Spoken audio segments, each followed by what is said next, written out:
Hey, shalom, shalom, mishpocha. Welcome to another edition of Ray Bash's Ramblings. I'm Yehuda Ben Shomer, also known as Chris Shoemaker, and today I want to talk to you about a very small, obscure passage in the Tanakh, in the Old Testament. One that I never heard in Sunday school, one that you've probably read if you've read through the whole Bible, but one that you don't remember, and one that you may have just kind of glanced through, and because in this passage, the main characters have no names. So there's nothing really memorable as far as remembering names and things of that nature.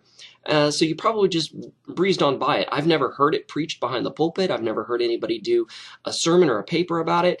But as I read this, it really struck me, and a powerful message came to me regarding this account in 1 Kings chapter 13. And I thought, wow, this would be a great way to set the tone for the new year, the new secular year, that is, of 2018. Anyway, the king at this time, the king of Israel, was King Jeroboam. And if you'll recall, he's the one who set up the two golden calves in Dan and two different places in Israel, and said, don't worry about going to Jerusalem to worship. It's way too far. Go to these two areas, whichever one you're closer to, go there and worship Adonai. He called these golden calves Adonai. And he's like, go ahead and worship them there. It's just as good as the temple in Jerusalem. Hey, we're Israel, we're our own nation. Judah's no part of us.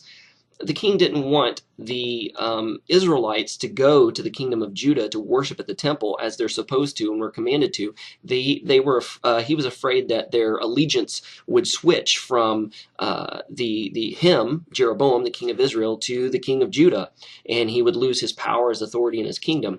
Anyway, this story in 1 Kings chapter 13, this young, no-name prophet shows up.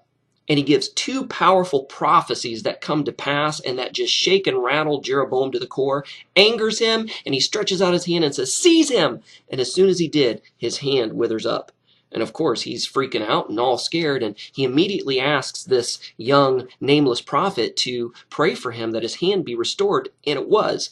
So he invites this mysterious, nameless prophet to come back home with him, to eat dinner with him so he could reward him. And the nameless prophet said, no, my instructions were very clear. God commanded me to come here, say what I had to say, and get out of Dodge. Not to stick around, not to loiter, not to eat or drink anything in this area or this territory. And, to leave another way. So he turns and he leaves, and he leaves a different way than he came. And during this whole showdown, there was this young man there that was the son of an elder prophet in the area. He ran home and he's like, "Dad, you'll never believe what happened today." Told the old prophet the story, and he's like, "I've got to meet this guy. I've got to meet this young prophet." So he saddles his donkey, runs off to go catch him and find him. He finds him, and he says, "Hey, come back with me. I want to show you hospitality. Come back to my house so we can eat and drink and discuss these things. I'm a prophet just like you are." And the young, no-name prophet, he says, "Look, my instructions were very clear. God said to me, don't stick around in this place, don't eat or drink anything, and as soon as, I complete my mission, to go back home a different way than I came." And then the old prophet lies to this younger prophet. I mean, he just bold-faced, flat-out lies. And he says, "Oh, no, you don't understand. It's okay. An angel came to me, and he said to go find you and to bring you back and to show you hospitality." And he's like, "Oh, okay." Because this young prophet, he's like, okay, he's a prophet just like me. He's an elder prophet. He's got more miles on him. He's got more experience. He's probably closer to God than I am. And he's my elder. I'm to obey and to respect him. And if an angel came and told him that, well, it must be true. The young prophet thought to himself, well, this older prophet, he has no reason to lie to me. Why would he lie to me? He's a prophet. He's a man of God. So he doesn't even think twice, and he goes back home with this elder prophet in direct disobedience and violation to the clear-cut command that God gave this young, nameless prophet not to eat or drink anything in the area, but to go back home a different way than he came. So he goes back with this older prophet, and as they're sitting down to eat, all of a sudden the Spirit of the Lord comes over this elder prophet, and he prophesies to this young no-name prophet and says, because you disobeyed me, and you ate and drank in this area, and you didn't go home like you were supposed to, you're going to be killed in such a way that you're not going to be buried in your territory or in your family plot. And as soon as the young prophet, left the older prophet, he was met on the road by a lion. He was killed, and somebody reported it to this old prophet, and he went to retrieve the body. Was very sorry for what happened, mourned what happened, and he buried him in his own family plot, his own family tomb, thus fulfilling that prophecy he gave him at dinner. So, really, what can we draw from the story? What's the moral of this story, if you will? Well, okay, first of all, I want to draw your attention to a passage in Galatians 1, verses 8 through 10. It says, but though we or an angel from heaven, remember, this prophet lied, this older prophet lied to this younger prophet. And he says, oh, an angel from heaven told me it was okay for you to come back with me and eat.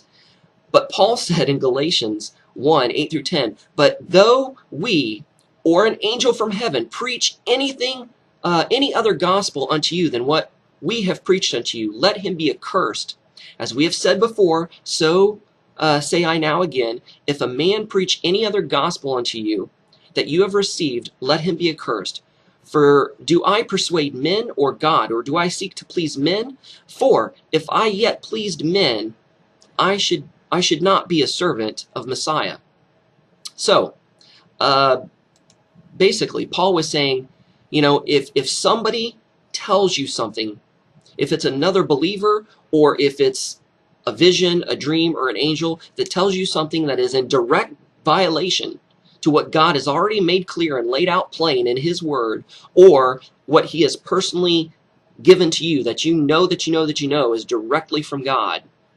And if somebody comes and says or tells you different, let that person be accursed. Don't listen to them. Secondly, let me draw your attention to 2 Corinthians 11, 14 through 15. It says, and no marvel, for Satan himself is transformed into an angel of light.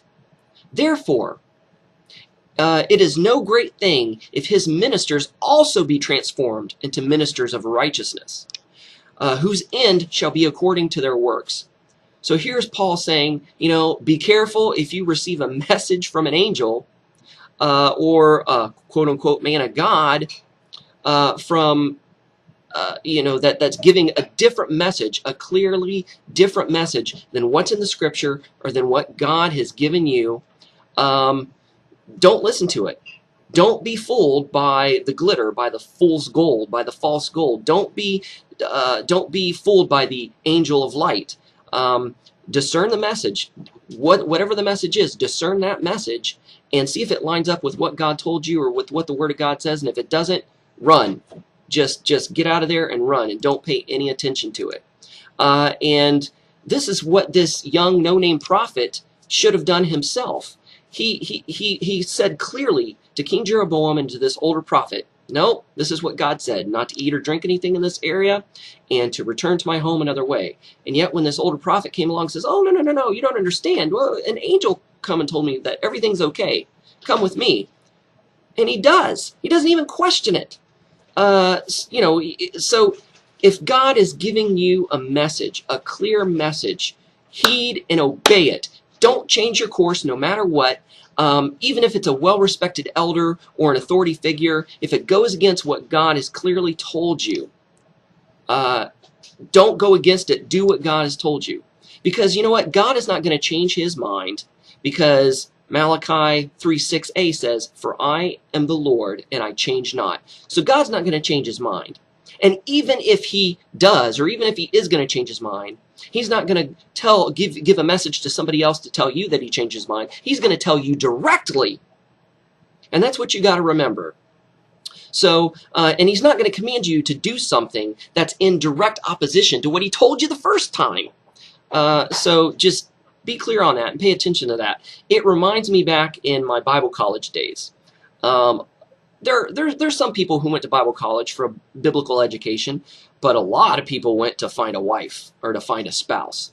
And there's a classic Christian pickup line that I heard over and over and over and over, that guys would just fall in love with these girls and be so infatuated with these girls, and he would say, you know what? The Lord told me that we're supposed to be together. The Lord told me that we're supposed to be married. And you know what? If the girl's smart, this is what a reply should be. Funny, God never told me that. Something as important as marriage, God's not just going to tell the guy and not tell the girl. He's going to tell you both. You're both going to know. So basically, believe in yourself and in your personal relationship with God and what you know He told you to do. And don't change course no matter what anybody says or thinks.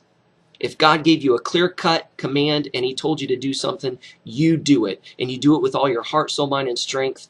And you don't change course no matter what.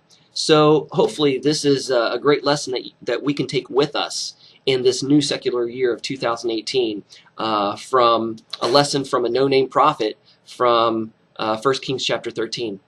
Thanks for watching. Shalom and Shavua Tov.